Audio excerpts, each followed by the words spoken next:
Бүгін Астанада Дін істері агенттігінің ұйымдастыруымен Қазақстан дінтанушыларының зайырлы мемлекеттегі діннің рөлі атты 3-ші форум өтті. Жиынға мемлекеттік органдардың өкілдері, дінтанушы ғалымдар, теологтар, діни бірлестіктердің, қоғамдық ұйымдар мен бұқаралық ақпарат құралдарының өкілдері қатысты. Форумның мақсаты дін саласындағы мемлекеттік саясатты іске асыру бойынша бірігіп қызмет етуге елдегі отандық ғылыми және сарапшылар қауымдастығының назарын аудару. Қазақстан Республикасы президенті әкімшілігі жетекшісінің орынбасары Бағлан Майлыбаев өз сөзінде зайырлы мемлекет және зайырлы қоғам елбасымыздың Қазақстан 2050 стратегиясында негізгі құндылық ретінде атап көрсетілгенін айтты. Сондай-ақ президент Қазақстан Халқы Ассамблеясының 20-шы сессиясында зайырлы мемлекет және зайырлы қоғам біздің тарихи таңдауымыз деген болатын.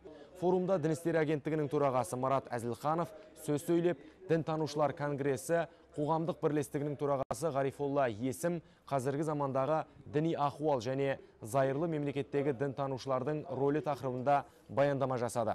Сондай-ақ Қазақстанның зайырлы оқу орындарындағы дінтану негіздерін оқыту сапасын арттыру, зайырлы мемлекеттегі діни радикализмнің алдын алу әдіснамалары, қазіргі Қазақстан аумағындағы исламның тарихы атты тақырыптар бойынша секция жұмыстары өтті. Форум аясында Е-Ислам ақпараттық ағартушылық ғаламтор порталының тұсаукесері болды. Бұл портал мемлекет басшысы Нұрсұлтан Назарбаевтың Ислам ынтымақтастығы ұйымы мемлекеттері сыртқы істер министрлерінің 38-ші отырысының қорытындылары бойынша берген тапсырмасын орындау мақсатында дайындалған. Одан кейін Дін істері агенттігінің ақпараттық консультативтік орталығы жанында қызмет ететін қауырт желі 144 жобасының да таныстырылымы өтті.